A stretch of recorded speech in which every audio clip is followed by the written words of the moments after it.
The federal government not only failed to use the massive arsenal of hundreds of laboratories across the United States for emergency testing, it actually left roadblocks in place to prevent non-government labs from assisting. That is according to documents obtained by CNN and interviews with more than a dozen scientists and physicians involved in coronavirus testing. At the very beginning of this pandemic, it was the federal government that had the sole ability to do the testing and made it very difficult for private labs, for university labs to make their own tests based on certain regulatory hurdles. Several hospital and university-based labs have told CNN they saw the pandemic approaching, were developing their own tests as early as January to detect the virus. But the red tape with the FDA's regulatory process prevented them from moving forward, meaning labs sat idle. Rather than enlisting the tremendous strength and power of the U.S. laboratory capacity, getting everybody working on this and creating tests and having widespread test availability, we had CDC trying to keep running everything by itself. The federal government was prepared to enforce the rules, sending this memo on February 6, telling state health departments to actively police against labs using their own coronavirus tests. The reasoning behind the tight regulations were good, assure the safety and efficacy of tests. But Dr. Glenn Morris of the University of Florida says the FDA rules were written for normal situations, not a crisis. When we suddenly hit the point where we were looking at China and seeing what was going on there, what we needed was extremely aggressive leadership.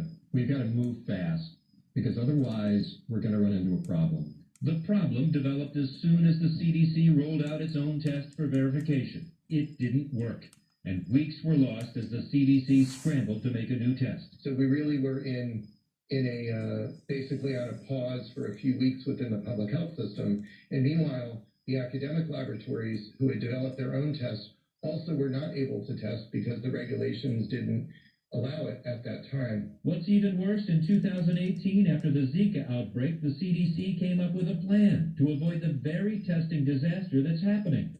CNN obtained a copy of this memorandum of understanding between the commercial and public labs and the CDC. That was supposed to increase national laboratory testing in an emergency by engaging commercial labs early in the response. It didn't work.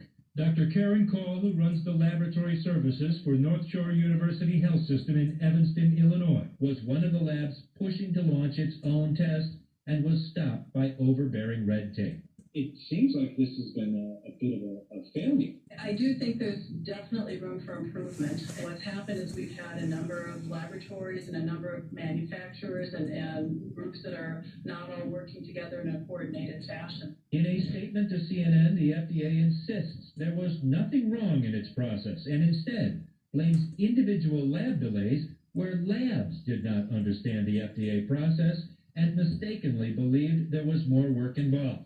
Despite that, the FDA did publish new guidelines on February 29th, allowing labs to begin testing. Experts tell CNN it was just too late.